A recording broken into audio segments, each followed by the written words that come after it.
Ahead of these games and this weekend, I want to bring back a little game we played last week called Name That Number. I'll throw out a number. You guys use your Microsoft Surfaces to guess what statistic that number refers to. And we'll stew them over a little bit so we can make our picks with all the information we need. Are we ready? Yes. All right. Peter, Nate, and Kyle, the first number is 1, 2, 3, but negative. -3. Is that A, the temperature at Lambeau, the last time the Packers hosted a playoff game in the 2016 wildcard round against the Giants?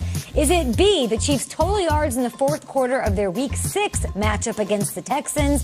Or C, is it the current battery life on my phone? Oh. I always keep it dicey and low, under 10%, I'm saying. That would be robust for you, Kay. So I'm going to go B. I remember that game, and they let Houston get back into it and steal it. I think they really hit the brakes in the fourth quarter. KC total yards. I'm right there with them. I agree 100%. I'm going to go A. I feel like I have memories of the Giants, Eli, those guys coming in ice cold weather and finding a way, but couldn't get over past the Packers. The answer is B. Hey! Come on now. Total yards. This is terrible. -3. I brought this up because I want to talk time of possession here. The Texans had the ball 40 minutes, and we had the Chiefs just 20. If they can have time of possession, that's basically what they did. It's the fewer yards from any team in a fourth quarter this season. If the Texans control the clock, the Chiefs will lose this game.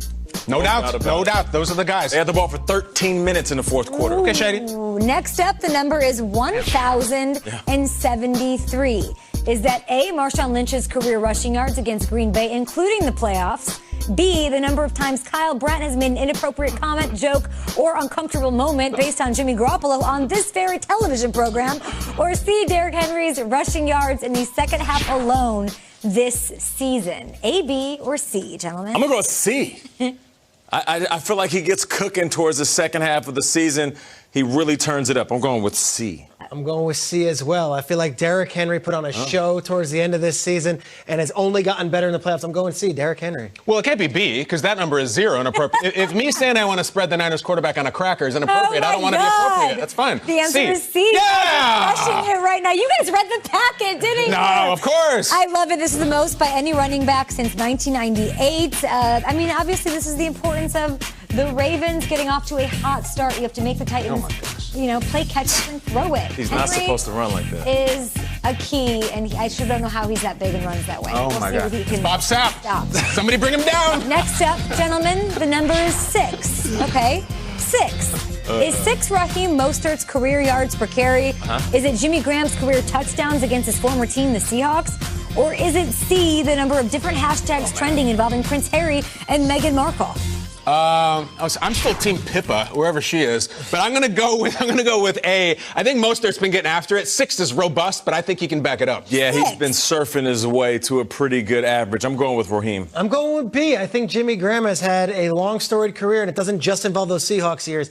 Packers and also the Saints. He could have put up some numbers against Seattle. The answer is A. Yeah! 6 yards per carry. That is the best in the Super Bowl era for any running back with at least 150 career carries. He's also scored at least one touchdown in his last 6 games. Hey, he's been on 7 different teams. We're talking Dalvin. Dalvin's great. Mostert could do some things for those Niners this weekend. Next up, the number is 471. Is that DeAndre Hopkins' career receiving yards against the Chiefs? By the way, that's just 4 games for him. Is it the number of seconds of Ricky Gervais's scorched earth opening monologue at the Golden Globes? Or is it C, Mark Ingram's yards after contact this season, ranking him second best in the NFL? I'm going to go C. I'm going to go with Ingram.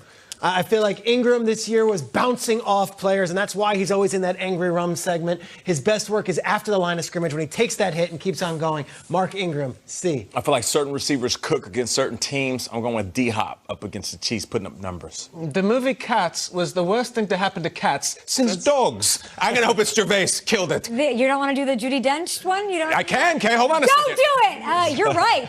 I don't care. Gervais's monologue lasted 7 minutes and 51 seconds. He insulted everybody in Hollywood. Yeah, that's pretty much how it went. Oh, that's great. What do you guys think? There he is. Thank you, God. Thank you, agent. Bleep off. Keep our names out of your mouth, yeah, Gervais. Please. 123 is the next number. Is that the number of days since the Chiefs have allowed a 100-yard receiver Is it B, the number of Will Ferrell movies that Sean O'Hara has referenced on the show? Or is it C, Russell Wilson's consecutive games with a touchdown pass, and that, gentleman, includes the playoffs? Touchdown pass with the TD or touchdown pass? I knew he'd reached the pass. third hour of the show earlier this week when Sean was in for Kyle, when he started referencing Kicking and Screaming with Mike Ditka.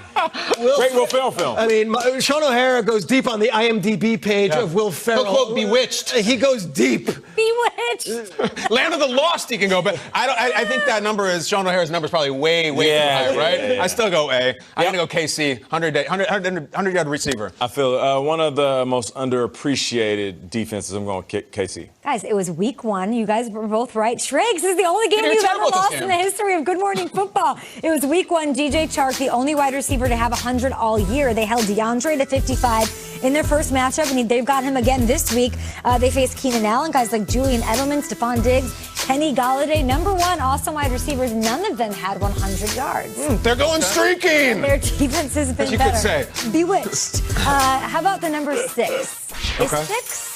No, sorry. The 6th one that we're doing is 74. Okay. Oh. Is 74 the Titans' run play percentage last week against the Patriots? I know how you feel about run play percentage, Peter Schrager. Yeah. Is 74 the average age of an NCIS New Orleans viewer?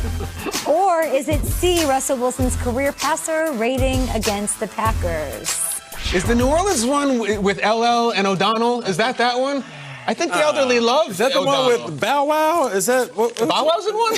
It's like cybersy. Little or regular? Wow. All right, I'm going to go B. I think it's the average age, and I'm part of that. I love that. You're proud of that? You're bringing that median down. Okay, Sure. I like it. I feel like the Titans were toting that rock. I don't even remember them throwing the ball except for the Ferguson play, so I'm going with A. If Nate was a true company man, he would take a stand for the Tiffany Network, CBS, say, you know what, that show is really good. It stars this many, it's won this many golden. Instead, he just says something A. I'm going to go with A as well. He's an NFL Network guy. He put up A for the Aftermath. That's one of our favorite shows. We No like promos. Hashtag no promos. That's what I'm saying. What is our show if we don't get Ferkser jerseys sent? We need Ferkser. Hello. We can do it. Can we just, I don't even want to finish this. We need Ferkser jerseys. He represents all of us. Yesterday. Jersey Shore, Ivy League, and of course, great personality. And one of my best friends was his high school coach, so I'll hook it up. Ferkser. Y'all are not ending on a high note. It is C, in fact. Russell Wilson doesn't do so well against the Packers as far as putting it in context with other teams. It's his worst against any opponent. 10 touchdowns, 10 interceptions. Think about that. 10 touchdowns, 10 interceptions. Of course, a lot of that skewed with that 5 interception performance from the playoffs that we saw. They still won that game, though, but passer rating. Okay, I do run percentage. I don't do passer rating.